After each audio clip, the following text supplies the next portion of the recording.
All right, welcome back to the show, everybody. Hope y'all are having a good day so far.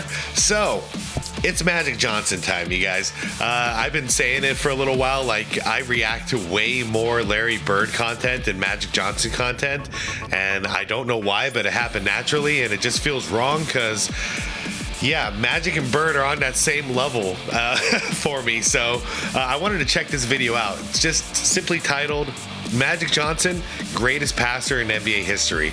It's going to be a doozy. It's a long one, 37 minutes, and it's from the channel Out of Bounds, which I'm going to link down below in the description for you guys.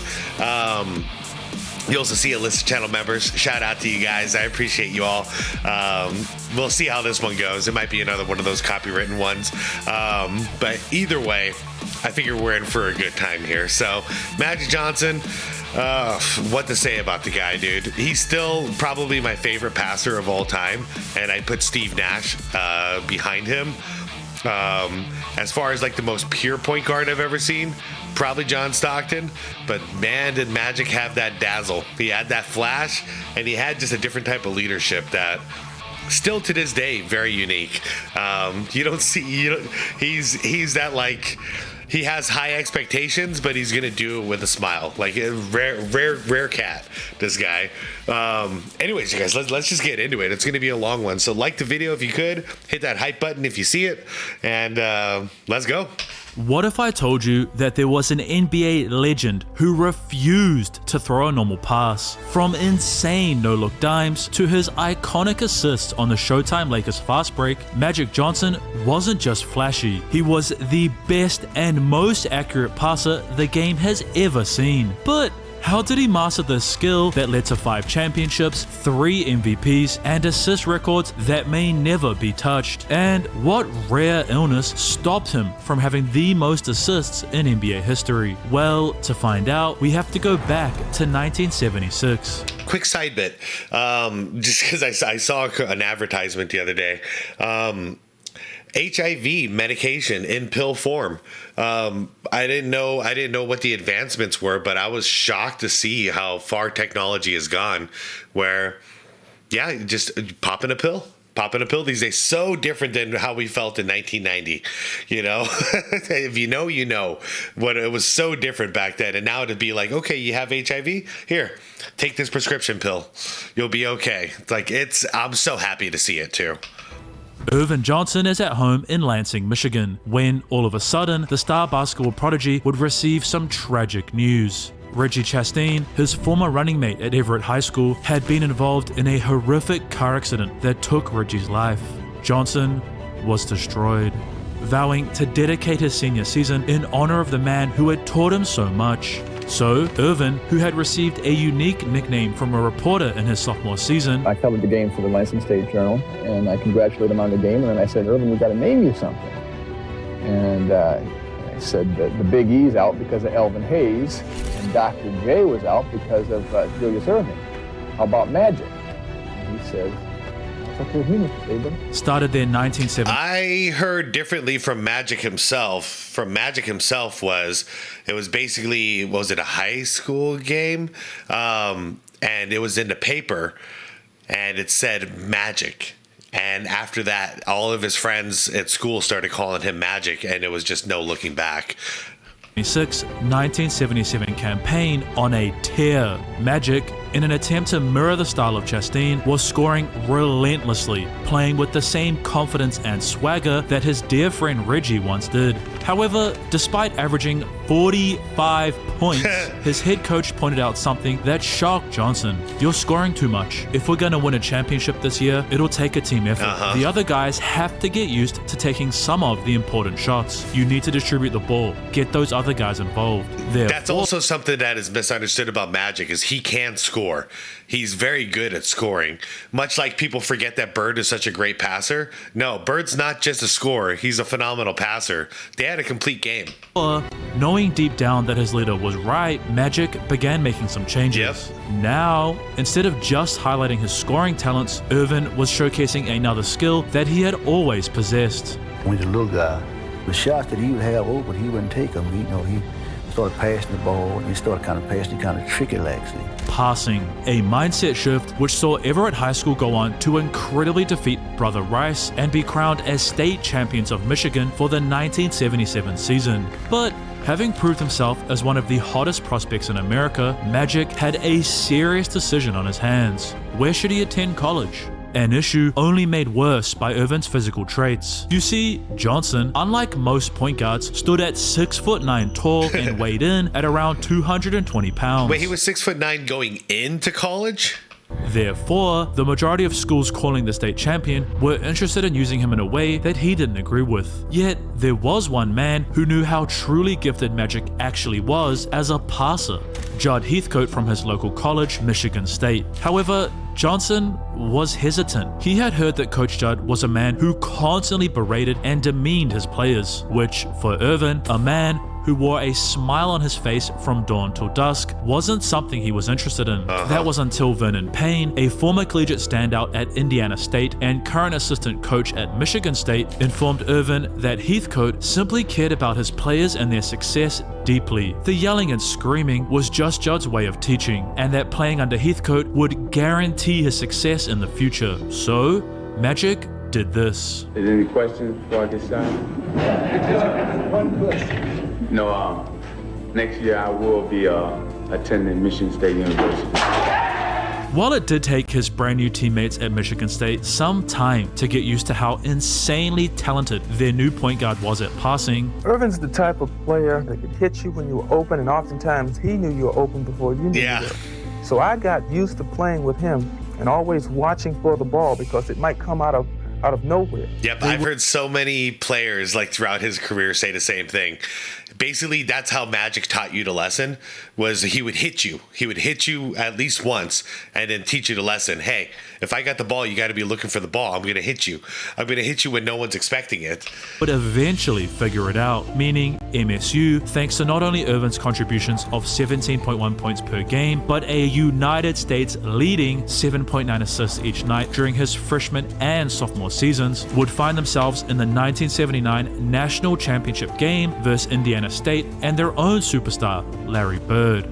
So, could Magic achieve the near impossible and win both a high school and collegiate championship? Or would this random dude from French Lick, Indiana, spoil his night? March 26, 1979. In what was a seeming contrast in styles, the two sides were locked into an intense battle as the night went on. A game that would not only set a record in 1979 as the most viewed collegiate game in history, but an event that still holds that same record to this day.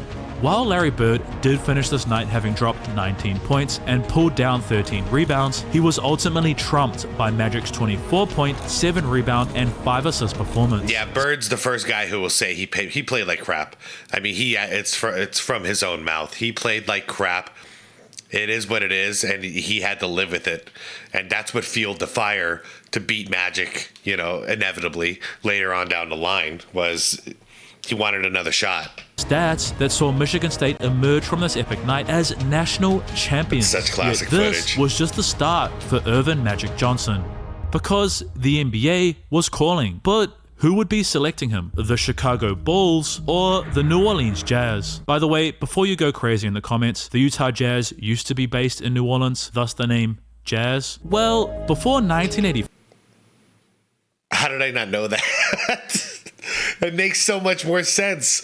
The jazz movement never happened in Utah. I just let this go. I never questioned it. Of course, New Orleans. Man, when did that happen? When did they shift to Utah? 5. The two worst teams in each conference would simply flip a coin to decide who got the first pick. Bulls fans voted for their general manager to choose heads, but the New Orleans Jazz didn't pick tails. No, the Los Angeles Lakers, who had received New Orleans' 1979 draft pick in a trade for Gail Goodrich the way back in 1976, were instead the team waiting anxiously for the result. First pick is the Los Angeles Lakers. The Los Angeles Lakers select Irvin Magic Johnson, Michigan State, 6'8", 200 pounds. So, how would Magic perform on the highest stage of basketball? October 12th, 1979. Los Angeles is down by a single point with 2 seconds remaining. And yes, I heard it. 6'8", but I thought it was 6'9", and I thought it was 6'9" in college. I've always assumed he's 6'9". I think it's on the back of his basketball cards and stuff too. Against the San Diego Clippers. Oh yeah, game 1. Skyhook up and good. Magic was so fired up, and I was like, geez, we can't be at this emotional pitch for the whole season, or we won't make it to Thanksgiving. The bond between the 5-time MVP and 1-time championship winner Kareem Abdul-Jabbar and Magic began as soon as Johnson touched down in California. First day at training camp, I said, listen, man, I'm here to help you. I said, where do you like the ball? He said, what? I said, where do you like the ball? I said, you like it high, you like it in the middle of your chest, you like it low. He said, no, I like it high. I said, that's where it'll be every single time. I said, I'm here to help you be more successful. Yet, while many assumed it would take Irvin some time to get a feel for passing, Magic began doing some pretty insane things during his rookie season, because Johnson would finish his initial campaign having recorded 5 games with 13 assists and recording 10 or more in 16 nights. Nice. But this wasn't all. As the Lakers battled their way to the NBA Finals against the Philadelphia 76ers, Magic was so close to averaging a triple-double by scoring 16.4 points, grabbing 10.1 rebounds, and throwing 9.9 assists each night. As the NBA Finals progressed, the addition of Magic seemed to be perfect. The Lakers, who had struggled to make it into the championship round since Kareem arrived in 1975, were steamrolling Julius Erving and his 76ers. Because after just 5 games, it was LA who found themselves just a single victory away from being crowned kings of the league. By the way, if you're watching these highlights and going, damn man, he's got some moves. Yeah, Magic is an actual true pass first player because he's choosing to pass first. He can score when he wants. However, after their Game 5 victory, it was no longer Los Angeles who was the championship favorite. No, that title belonged to Philadelphia. But why? Down 2-3 were the 76ers picked to win it all. Well, their main superstar, Kareem, had gone down with a severe ankle injury in Game 5 and was forced to remain in Los Angeles as the Lakers traveled to Pennsylvania for Game 6. But it wasn't actually everyone who thought LA would lose. I sat in Kareem's seat on the plane, and I told the guys on the plane, and we could ask them all, don't fear, because 32 is here. Magic Johnson would not only start Game 6 at center, but go on to achieve some truly amazing feats. Because the 6'9" Swiss Army knife athlete would not only throw 7 assists and grab 15 vital rebounds, but the man chosen by the Lakers less than a year ago would drop in an insane 42 points. And that's the proof that he can score whenever the hell he wants, man. Replace your lead scorer, Kareem, no problem. An incredible night that would not only see Irvin be named as the most valuable player for the 1980 NBA Finals, but the Lakers being crowned champions of the world. I mean, it just means so much. You can walk around with your head proud.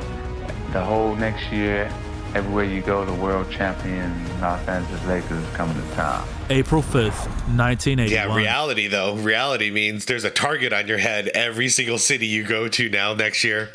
Los Angeles, due to finishing second in their division, held the 3rd seed in the Western Conference and had been battling against the 1979 MVP Moses Malone and his Houston Rockets during the first round of the playoffs. Also, for some extra context, first round series at the time were best of 3, which meant you only needed 2 wins to move on anyway.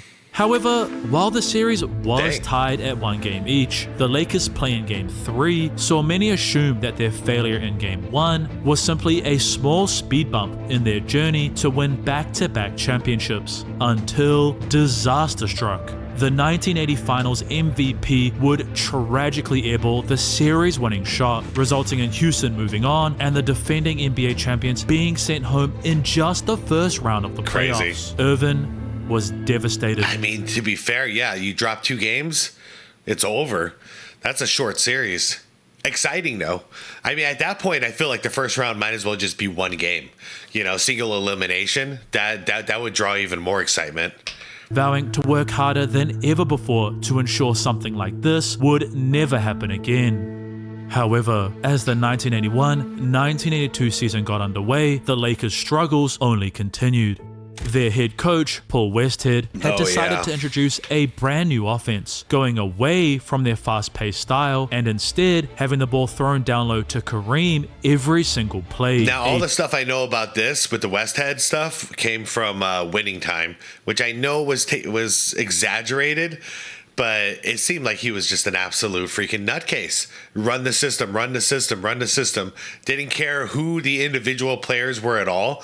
Not trying to utilize anybody's specific strengths or weaknesses, just imagining them all as just robots. Run the freaking system. Decision that saw Magic and Coach Westhead get into an argument after a regular season game against the Jazz, in which Johnson would then request that either Paul leaves LA or that he would need to be traded. Magic would then make sure that he was subscribed to Out of Bounds because he knows the insane amount of work that goes into every single one of these videos. So by subscribing, he ensures that he doesn't miss out on any of these incredible NBA stories. It's already done, Paul man. Westhead was then fired the following morning, with assistant coach and former Laker Pat Riley being promoted into the lead role, a decision which would see Los Angeles only further dive into their fast-paced offensive approach. A change in gear that allowed Johnson and his Lakers, thanks to Magic averaging an 18.3 point, 11.6 rebound, and 10.3 assist triple-double in the playoffs to sweep their way back to the 1982 finals for a rematch against the Philadelphia 76ers. And yeah, from what I gathered from the story, that's one of those things that was really cool about the friendship between Jerry Buss and Irvin, because basically it came down to trust. You know, was Magic just causing trouble, or was Magic right? And you know, Jerry Buss eventually had to side with Magic and say, okay, I'm sticking with you, so we need a new coach. You know, like, absolutely, we need a new coach. And then boom, success immediately with Pat Riley. While Philadelphia would grab a key victory in Game 2 after their head coach, Billy Cunningham, exposed Pat Riley's illegal defense, the Lakers' high-octane offense was simply too much for the aging Sixers. Magic's 13-assist night in Game 6 was the cherry on top of what was his second championship and finals MVP in just 3 seasons in the NBA. Crazy. Irvin Magic Johnson, at just 22 years old, had already achieved more than most do in their full careers. But what was about to happen next would change everything for the superstar.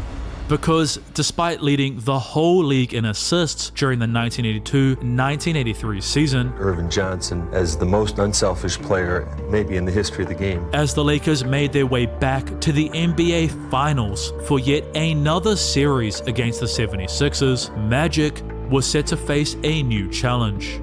Philadelphia, knowing that just one star wasn't enough versus the dominant Lakers, had added the same player that sent Los Angeles packing in 1981. Enter Moses Malone. Moses Malone. A move which saw the Sixers decimate LA's defense and have them crowned kings of the league in just 4 games. Yet things just kept getting worse for Magic.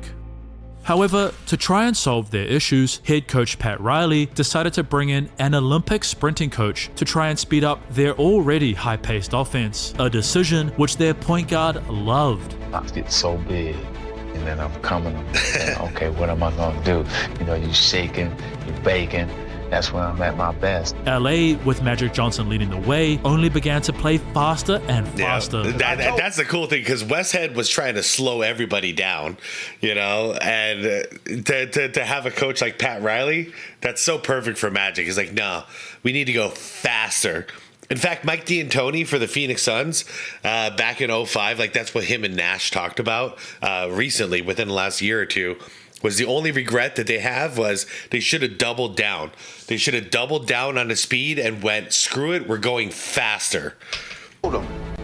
I said, listen, when I give it to you, I did my part. Right. I got them up out their seats. See, I got them up out their seats. Now you got to do the rest. Right. See, now if you don't do the rest, I ain't gonna give it to you. Don't. And the other Lakers understood one simple fact. We'd stick off and running. And everybody was like, well, I got to get me a lane. I got to get me a lane. Because we knew if you got out there and you filled the lane, Magic can get you the basketball. A selfless mindset that all and I think nowadays everyone is sprinting just to the 3-point lines to shoot threes on fast breaks. This is how you do it, man. What do I want to say? It's like a fork, but like a 3-pronged fork. Magic in the middle, someone on the right, someone on the left, someone trailing right behind. From his childhood, my mother made me realize that you can gain a lot from helping other people. Which would see Johnson take an insane leap, going from averaging 10.1 assists in their previous season to a league-leading 13.1 during LA's 1983-1984 campaign. Yeah, it's all pace. The Lakers' Showtime offense, as it was known, saw them once again back in the playoffs, and it was on May 15th where the insane skill of their superstar would be on full display. Because in the second game of their Western Conference Finals matchup against the Larry Nance-led Phoenix Suns, Magic Johnson would set an NBA record which still stands to this day, as not only would Irvin throw double-digit assists, but during their 16-point victory, the Lansing native had racked up a mind-boggling 24 dimes to his Laker teammates. Dang, man. Of course he did that on the Suns. Insane statistic, which, coupled with the former #1 pick's 17.5-point average versus the Suns, saw Los Angeles heading back to the finals for their 4th time in Magic's 5th season. That's insane. However, this time... That's insane to think it, and the only time he didn't make it was that first-round blunder, year was 2. set to face a brand new but familiar opponent, Larry Bird and his Boston Celtics. Round 2. He's an outgoing guy. He loves everybody. He wants to high five, and you know, he got that big smile. My goal was to try to take 3 of them teeth home with me. May 31st, 1984, LA. I don't know if you guys have seen that whole thing. It's hilarious. Highly recommend it. Bird and Magic on Letterman. Just look it up. Thanks to an 18-point and 10-assist performance from their 6'9" point guard, had stolen a key victory in Boston Garden during Game 1, and was looking to do the exact same thing in Game 2. However, with 18 seconds remaining and up 2 points, this happened. Magic Johnson. Worst comes to worst, the Celtics will have to foul, and there's a steal by Henderson who lays it up and in. Yet, despite gifting the Celtics a free layup which tied the game, it was still Laker ball, giving them 13 seconds to grab the crucial 2-0 series lead. Green. They're looking for Kareem. Magic Johnson keeps looking inside. 2 seconds, 1 second, and they don't get it off. Once again, despite Magic blundering away a chance at a game-winning shot attempt, there was still the extra period, 5 minutes, in which LA continued to dominate, but Boston refused to go away. It simply didn't matter how many extra chances Los Angeles stole from the Celtics, because due to the barrage of blunders made by the Lakers, Boston had tied the series at 1 game apiece. Yet, 4 days later, Johnson's incredible response back home at their home arena, the Fantastic Forum, of 14 points, 11 rebounds, and 21 assists would see his Lakers firmly back in the driver's seat. However, it's what happened in Game 4 which truly changed this championship series for the worst. And yes, guys, if you guys have been paying attention on the channel, this is the game that I reacted to. Game 7 of the series is what I reacted to. With 16 seconds remaining and the score once again tied, this happened. Watch the time. Hell of a game, too. Rambus to Magic. Rambo. To be sure they won't let the time run out this time as they did in Game 2. 8 seconds. Shit. Oh, man, there was no movement, too. It wasn't just Magic. Let me watch this again, because Magic is going to take the brunt of the blame here. All right, so Magic gets the entry pass. To be sure they won't let the time run out this time as they did. I'm watching everybody else now, because I already watched what Magic did. But what is everybody else going to do to get open? Game 2. You got no option. Okay, you got one guy. That was a bad pass, too, though. It was just... The Celtics call a timeout with 3 seconds to play. It's like the whole team locked up, and then Magic just... I can't believe you let that pass go. I don't believe so. They're going to try and get Larry Bird some way popping out. Dennis Johnson will inbound. There's a 5-second situation. Bird fires it up. Misses. 1 second, McHale shot, overtime. To make things even worse, with 34 seconds to go in overtime and the game all knotted up at 123, Magic would fail his team again. 14 points in the second period. Ooh, same spot, back iron. The rebound, and the Celtics want a timeout. Dennis Johnson with Cooper all over him. He can't do a thing. Bird turns What a shot. With 16 What a shot. See him battle for that position. 125, 3 seconds to go, and the Boston Celtics have evened this NBA World Championship Series at 2 games apiece. With Boston grabbing a third victory in Game 5, it seemed likely that for the second year in a row, it would be Los Angeles ending their season in second place. I love how in detail he's going into the series. But Irvin had different plans. June 10th, 1984, Game motivated 6. to no longer let his Lakers down, Johnson would shift gears and completely change his approach. Whilst Magic would record 10 assists and still pull down 6 boards, it was in the scoring column where Irvin did his damage. The former Michigan State Spartan would drop in a vital 21 points, resulting in the 1984 NBA Finals being tied at 3 games apiece, meaning Okay, so that makes sense, because I did notice in Game 7 they were sagging off of him, and I remember talking about it to no end, because they were playing off of him kind of like teams did to LeBron James to neutralize him. But so he was hitting his shots in Game 6, so I reacted to Game 7. What the hell happened here? It came down to this. What a game this was. Game 7 at Boston Garden. Los Angeles finally had another chance to recorrect the course of their franchise's history versus the Celtics. As in all 8 battles between the 2 historic clubs, Boston had always come out on top. And to make matters worse, the Celtics had never lost the closeout game on their home floor at Boston Garden. However, with a minute and a half remaining and down 5, tragedy struck Irvin Magic Johnson. To 3, with a minute and a half now remaining. Ooh. Magic Johnson goes up without the... Now Johnson with the ball. The Lakers trying to cut it to 1. Ooh. And he loses it. Final second. Cooper goes. Oh, yeah. It's over. The final score. That's Boston crazy. And Los Angeles 102. Your soul search, and then it makes you stronger. So in 85, you come out ready. You come out with a vengeance. Yet, What a series. Johnson's incredible work during the following 1984-1985 season seemed pointless after Boston, in what was dubbed the Memorial Day Massacre, destroyed LA by 34 points in Game 1 of the 1985 NBA Finals. That's like what the Bulls did to Utah, and was that 97? I think it was in 97, Game 2 or something like that. Just blew them out by like 40 points. The Lakers were forever cursed to never defeat the Celtics, and maybe Magic's early success was just luck. May 30th, 1985. In a shocking move, Lakers head coach Pat Riley permitted their other superstar, Kareem Abdul-Jabbar, to bring his father on the team bus ride to the game. An interesting decision which had huge ramifications, because not only would Magic go out and record 13 assists in this vital matchup, but most of them were to his 37-year-old running mate, Jabbar. Yeah, it sounds silly, but when I saw that documentary about the Lakers, I can't remember what it's called off the top of my head right now. Came out about a year ago. Really good watch. Kareem was, for whatever was going on with him, like he just said, I really need my father. Like I really need to just sit down and talk to my father. And Pat Riley was wise enough to say, yeah, no problem, Cap.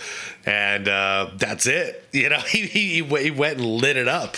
Irvin's dimes and Kareem's devastating hook shot, Los Angeles had crucially tied the series at 1 game each. And with the NBA's change in their finals format, the next 3 matchups were all set to be played back home in LA. But the question still remained, could the Lakers actually get it done? They were in the exact same position last year and failed. So what would be different in 1985? Game 3.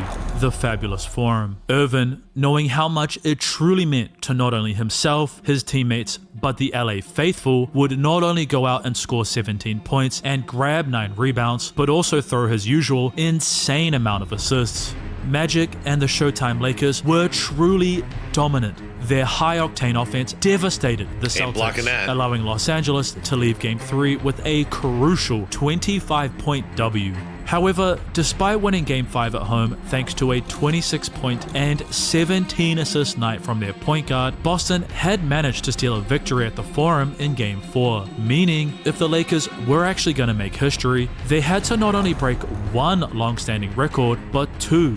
Therefore, Irvin and his Showtime running mates would lock into their game plan.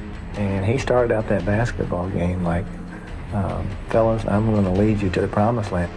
A mindset shift which resulted in another incredible performance from their star guard. Magic would not only score 14 points and grab 10 rebounds, but the 6'9" point guard would also throw a huge 14 assists during Game 6. That's a nice triple-double. An amazing performance, which, as the clock wound down in Boston Garden, that saw Los Angeles make history. LA comes to Boston and wins the world title.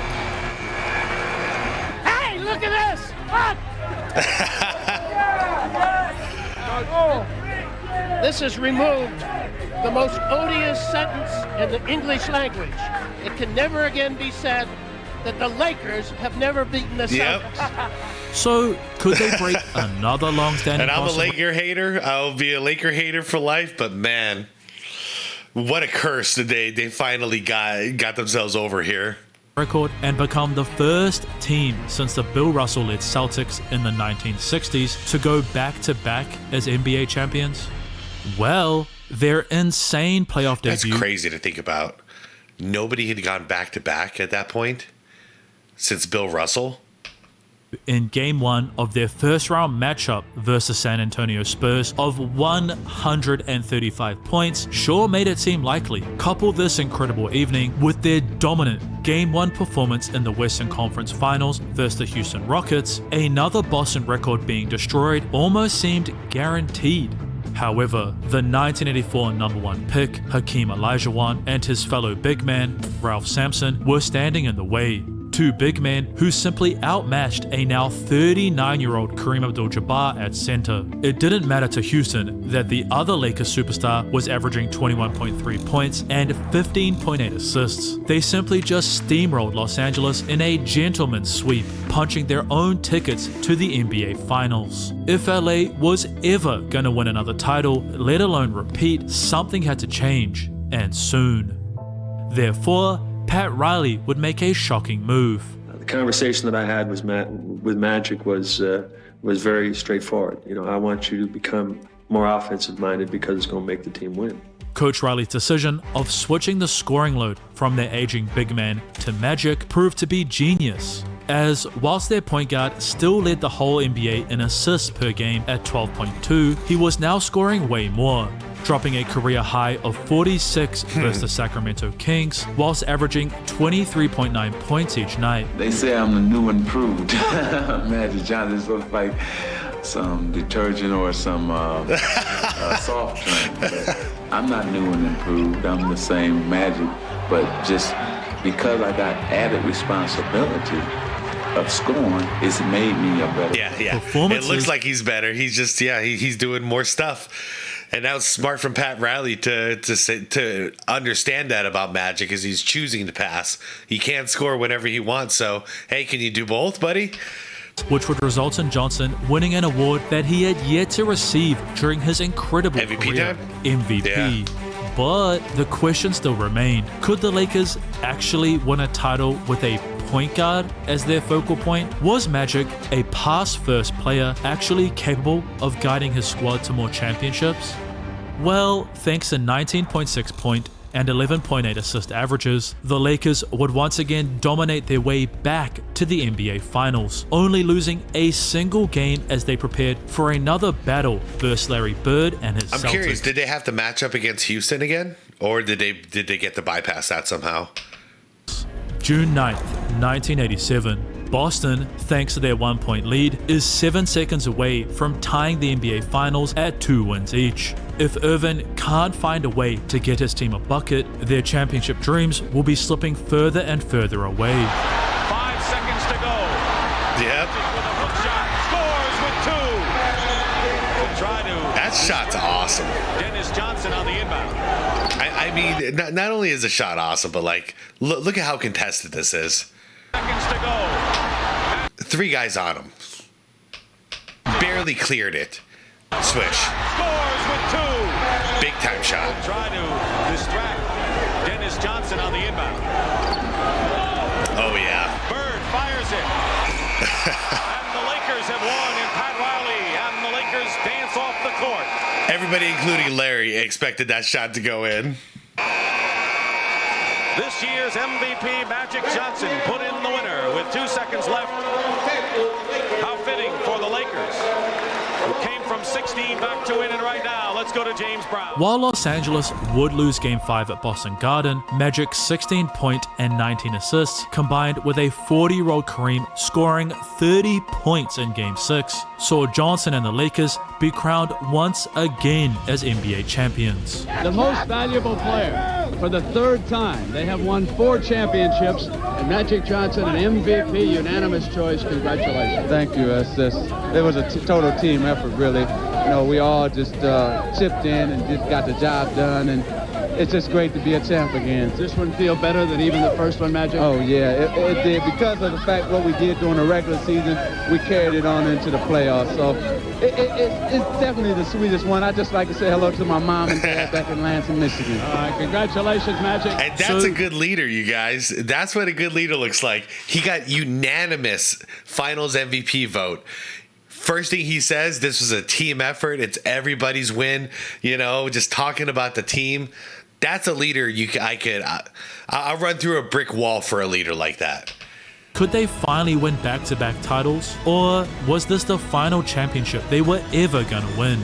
Well, Pat Riley didn't think so, going so far as to guarantee that Los Angeles would win back-to-back This titles. pissed off his entire team. They were so pissed off at him. This is like, can we get a minute to just enjoy our success? I made that statement not based on trying to nickel and dime the players with motivation. I truly believe that this team is ready for that challenge. Yet, after a young but rising Utah Jazz side pushed them all the way to 7 games in the second round of the playoffs, maybe this record was never going to be broken. Because their Western Conference Finals opponent, the Dallas Mavericks, had their own NBA Finals plans. And I think it's time for the Lakers and the Celtics to step aside, and for Dallas and some team in the East to be in the NBA championship. We've been saying the Lakers need to step aside since I was a kid, man. Since I was a kid. They're still there. They're still one of the teams to beat always, or the team to beat. It's amazing. And now they got Luka and a whole bright future ahead of them. Freaking Lakers always get the big stars. And I remember once Magic retired, it started seeming like, hey, man, maybe the Lakers are dead. A couple years later, Shaq signs with the Lakers and has this kid named Kobe Bryant, who's supposed to be the next Michael Jordan. And then Phil Jackson signs with him. And it's like, oh, crap, here we go again.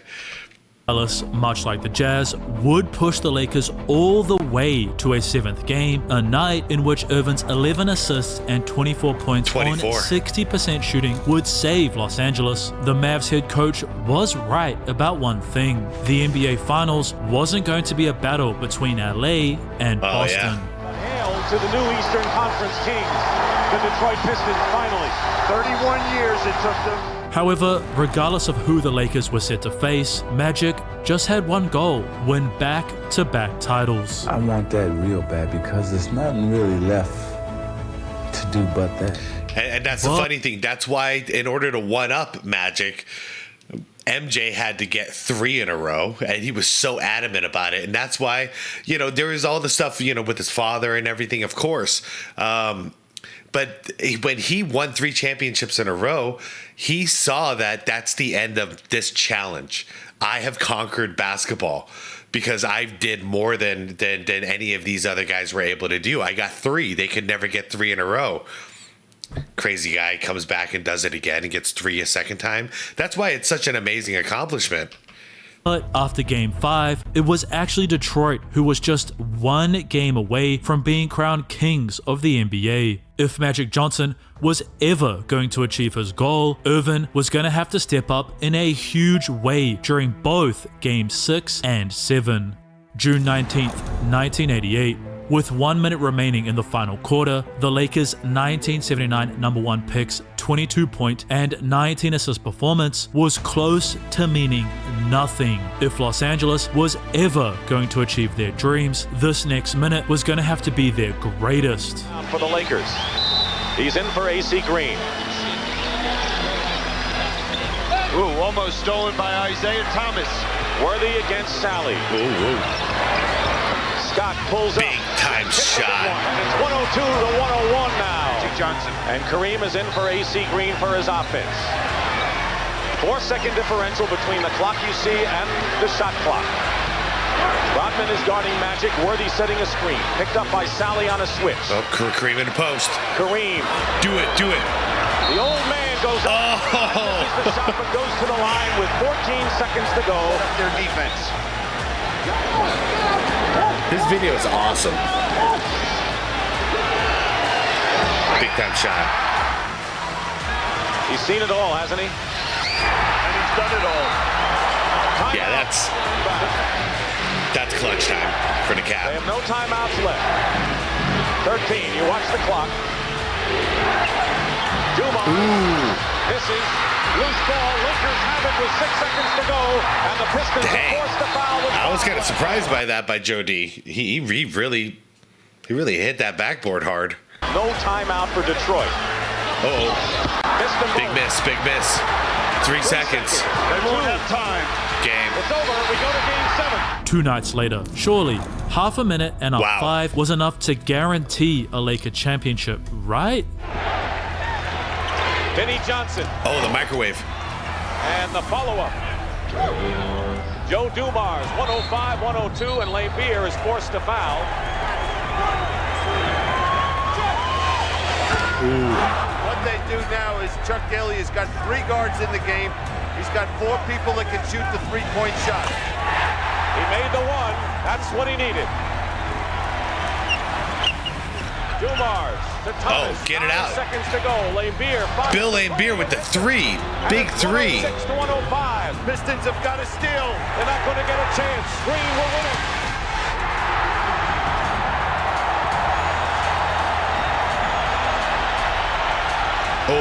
The game ends. The Lakers have won it again. Your reaction now, back to back, and your feeling. Well, it's unbelievable, really. I can't believe we just did it. So, could they do the impossible and win 3 in a row? Well, their 11-0 playoff run to earn them a spot back in the 1989 finals, the 8th time in Magic's 10-year career, sure made it seem like Los Angeles was ready to three-peat. However, it was this success which ultimately began to unravel the Lakers. Because due to their dominance and the fact that the Pistons were still busy battling against a rising star. By the way, you guys want to know why, like, where is it? Yeah. If you guys want to know why, like, I was bored with the hatred for the Lakers, it's because, stuff like this was going on. Even when we weren't contenders, it was always the freaking Lakers. The Suns were always in the playoffs. We were always a good team, but it's always the damn Lakers going to the finals year after year after year.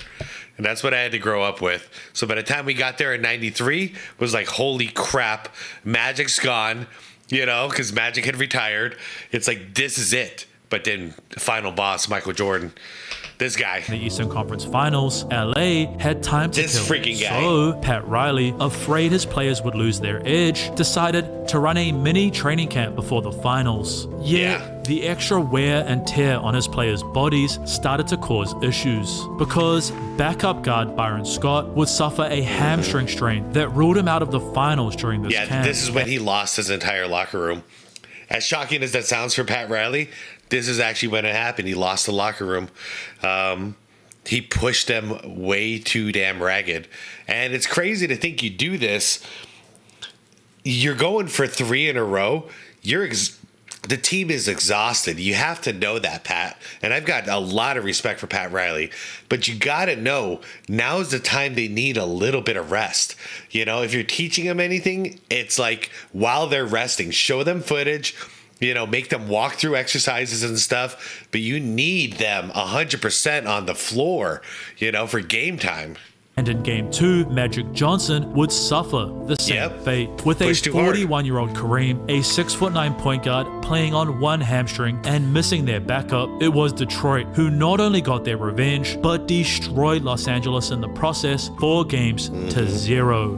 With Abdul-Jabbar playing his final game in a Laker uniform, would Irvin ever return to the finals? Or was his reign of the NBA coming to a close?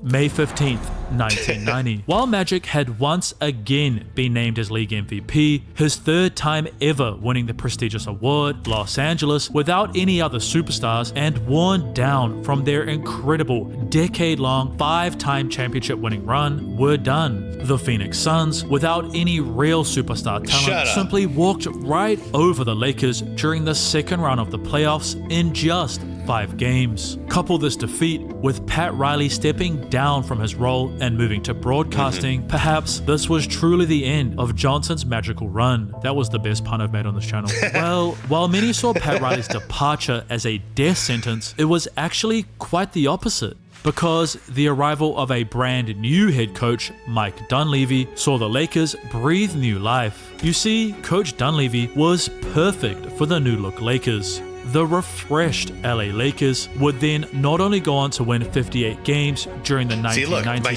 the Suns are always there. We're always right there.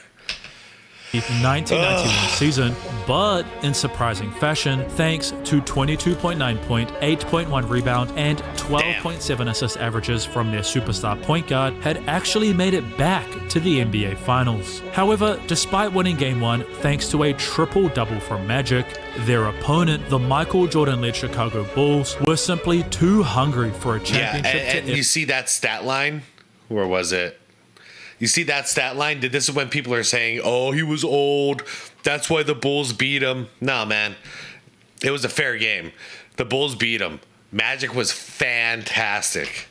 The Michael Jordan-led Chicago Bulls were simply too hungry for a championship to ever lose, because Jordan and his Bulls had been battling Detroit for years, and given that they had finally made it over the hump in 1991, some point guard nicknamed Magic wasn't gonna stop MJ. No, his 31.2 point and 11.4 assist averages saw Chicago gentlemen sweep LA and saw Michael finally achieve his championship dreams.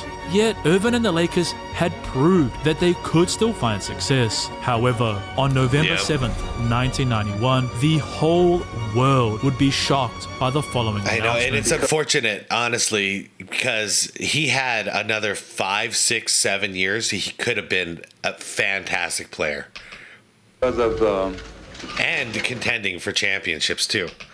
The HIV virus that I have attained, I will have to retire from the Lakers today. Irvin was devastated to be leaving the game he loved behind, but he had a plan. He squatted down, he looked me straight in the eye, and without a hint of self-pity, he said, when God gave me this disease, he gave it to the right person.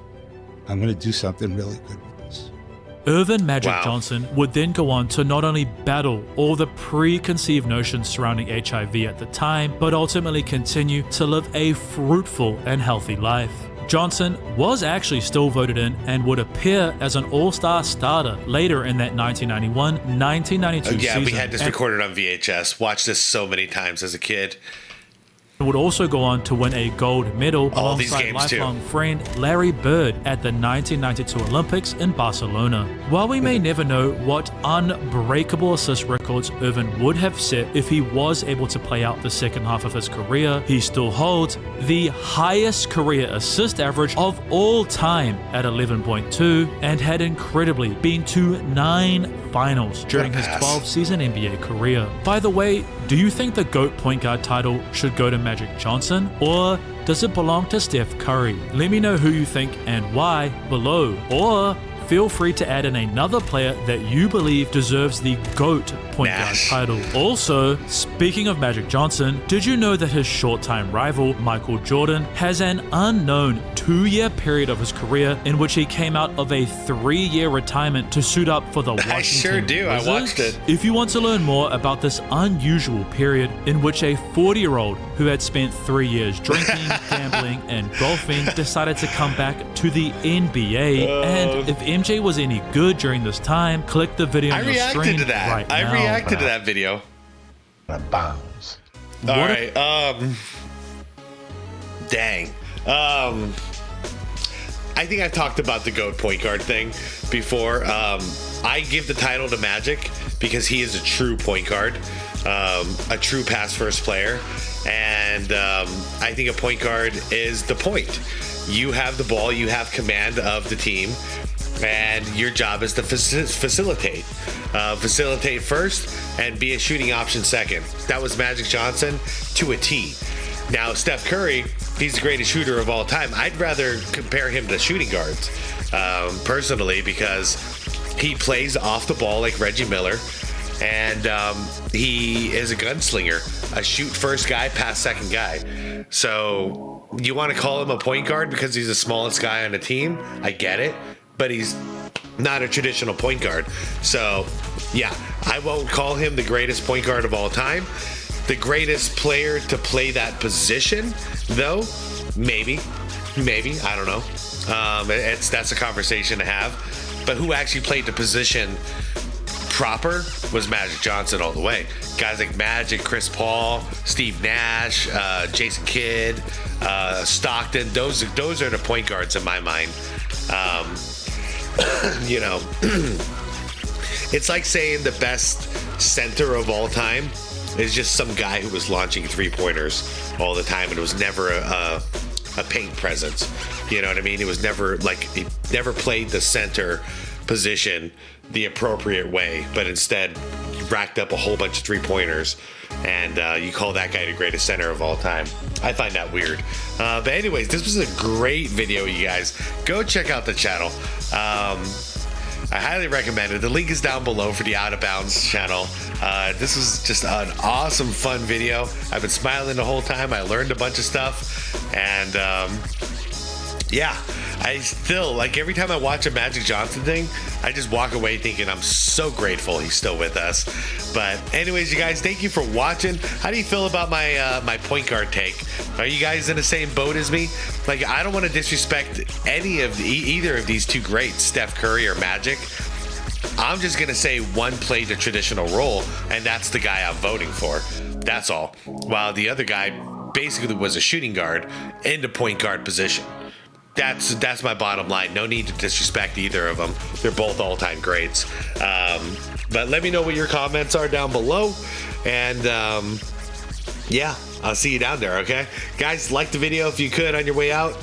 Subscribe to the channel if you want more content like this. Hit that subscribe plus if you want to support my channel. And most importantly is to be water, my friends.